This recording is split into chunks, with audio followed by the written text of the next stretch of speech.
प्रिय स्टूडेंट्स, आज हम बी पार्ट सेकंड की क्लास में अध्ययन कर रहे थे ग्रामीण समाजशास्त्र का। और आज हम इस सत्र में अध्ययन करने जा रहे हैं ग्रामीण समाजशास्त्र का क्षेत्र। तो ग्रामीण समाजशास्त्र का क्षेत्र, स्कोप ऑफ रूरल सोशोलॉजी कि किस प्रकार से हम इसको क्षेत्र को देख सकते हैं। काफ़ी हमारे जो विद्वान हैं, स्मिथ है, नेल्सन है, देसाई है, इन्होंने ग्रामीण समाजशास्त्र के बारे में या ग्रामीण समाजशास्त्र के क्षेत्र के बारे में अपने विचार व्यक्त किए हैं। तो सबसे पहले हम बात करते हैं कि ग्रामीण सामाजिक संगठन का होना जरूरी है। ग्रामीण सामाजिक संगठन अन्य समाजों जैसे आदिम समाज है, नगरीय समाज है, औद्योगिक समाज, इन सभी के सामाजिक संगठन से भिन्न होता है। इसलिए ग्रामीण समाजशास्त्र के अध्ययन का क्षेत्र ग्रामीण सामाजिक संगठन स्वयं है, जिसका निर्माण भारत के गांवों में विभिन्न छोटे छोटे संगठनों के जैसे परिवार, संयुक्त परिवार, गोत्र, समूह, जाति, उपजाति, इनसे मिलकर बनता है। गांव में इन विभिन्न तत्वों के अतिरिक्त विभिन्न परिस्थितियां, संबंध, सत्ता आदि भी संगठन का निर्माण करते हैं। ग्रामीण सामाजिक संगठन में या ग्रामीण सामाजिक संगठन के इन विभिन्न तत्वों का अध्ययन हम ग्रामीण समाजशास्त्र के अध्ययन का प्रमुख क्षेत्र है या प्रमुख स्रोत हैं। दूसरी बात करते हैं कि ग्रामीण सामाजिक संरचना का होना जरूरी है। ग्रामीण समाजशास्त्र गांवों की बसावट, उनकी बनावट के विभिन्न प्रकार एवं प्रतिमान, उनका सामाजिक जीवन पर प्रभावों का अध्ययन करता है। ग्रामीण सामाजिक संबंधों को निर्धारित एवं निर्देशित करने में ग्रामीण जनसंख्या की बस्तियां महत्वपूर्ण कारक होती है। भारत में गांवों की बसावट जाति आधार पर होती है। अलग अलग जाति की भिन्न भिन्न बस्तियां व मोहल्ले होते हैं। इनका निर्धारण जाति संरचना एवं उसकी उच्चता और निम्नता के अनुसार होता है। अस्पृश्य जातियां गांव से दूर निचले स्थानों पर बसी होते। गांव की बसावट जातियों के पारस्परिक संबंधों की निर्धारण करती है। भारतीय ग्रामीण समाजशास्त्र के अध्ययन के क्षेत्र में जातियों की भौगोलिक बनावट एवं ग्रामीण संरचना का विशेष स्थान होता है। उसके बाद बात आती है कि ग्रामीण सामाजिक संस्थाओं का भी होना जरूरी है। सभी समाजों की तरह ग्रामीण समाजों में भी आवश्यकताओं को पूर्ण करने के लिए ग्रामीण समाज द्वारा मान्यता प्राप्त विधियां होती हैं, जिन्हें संस्था कहते हैं। ग्रामीण समाजों में जनरीतियाँ, प्रथाएं, रूढ़ियाँ, रीति रिवाज, कानून आदि होते हैं, जिनके प्रकारों एवं कार्यों का अध्ययन करना इस विषय का अध्ययन क्षेत्र है। ग्रामीण समाजशास्त्र के अध्ययन क्षेत्र के अंतर्गत धार्मिक, सांस्कृतिक, शैक्षणिक, आर्थिक, राजनीतिक, पारिवारिक आदि संस्थाएं होती हैं। उसके बाद कि ग्रामीण सामाजिक समूह का भी होना आवश्यक है। मानव अपनी सभी आवश्यकताएं जैसे भोजन, वस्त्र, आवास, इनकी पूर्ति समूह में रहकर पूर्ण करता है।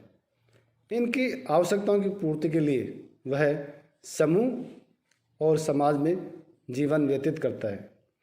विभिन्न आवश्यकताओं की पूर्ति के लिए ग्रामीण समाज में भी एक विशिष्ट समूह का निर्माण किया गया है, जैसे नातेदारी समूह, धार्मिक समूह, क्रीड़ा समूह, सांस्कृतिक समूह, राजनीतिक समूह, ग्राम पंचायत, जाति पंचायत आदि।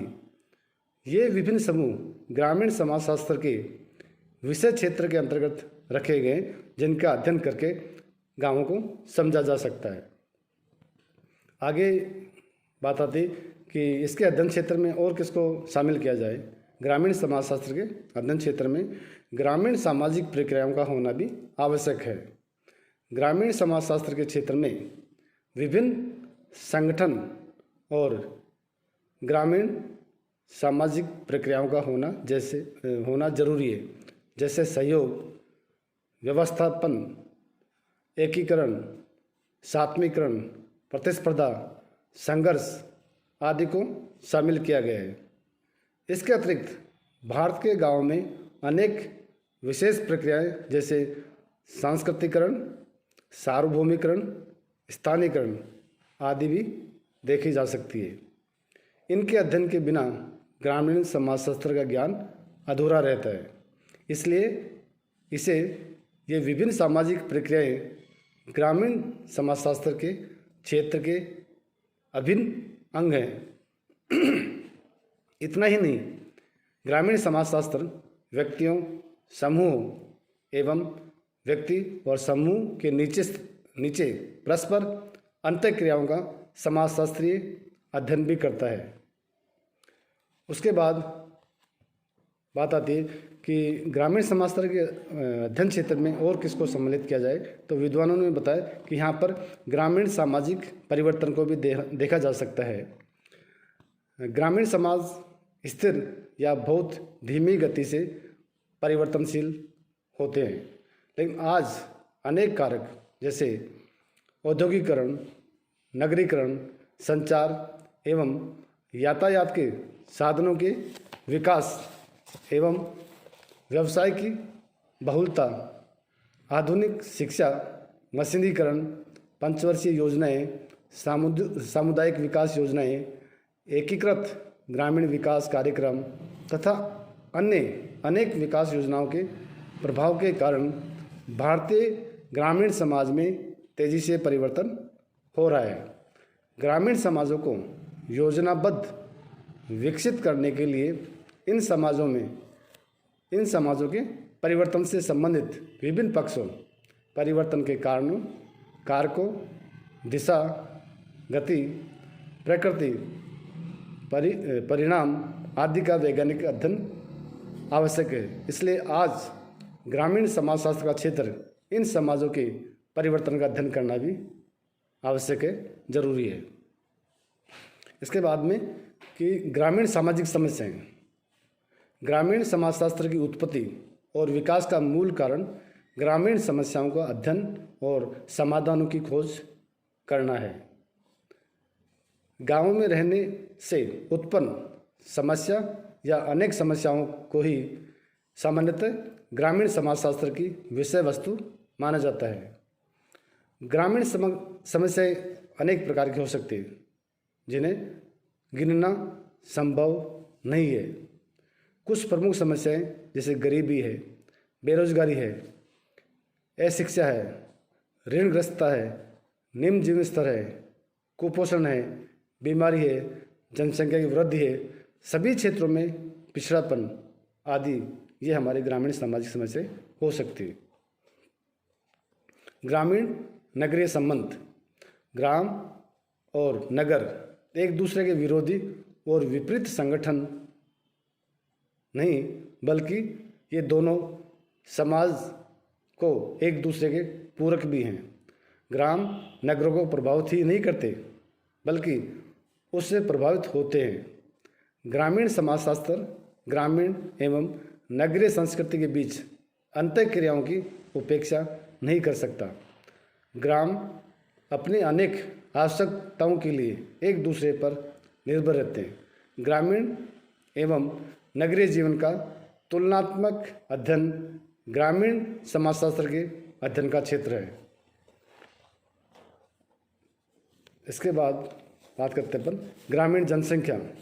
किसी समाज का समाजशास्त्रीय अध्ययन इस समाज की जनसंख्या की संरचना, घनत्व, प्रकृति, जन्म दर, मृत्यु दर, आयु संरचना, रहन सहन, व्यवसाय, औसत आयु, जाति, धर्म आदि से प्रत्यक्ष और अप्रत्यक्ष रूप से संबंधित होता है। ग्रामीण समाजशास्त्र के अध्ययन क्षेत्र के अंतर्गत भी ये सभी जनसंख्यात्मक आधार एवं कारक आते हैं। जनसंख्या का अध्ययन ग्रामीण समाज के संबंध में महत्वपूर्ण ज्ञान का स्रोत है। जनसंख्या मानव के व्यवहारों एवं क्रियाओं को प्रभावित करती है।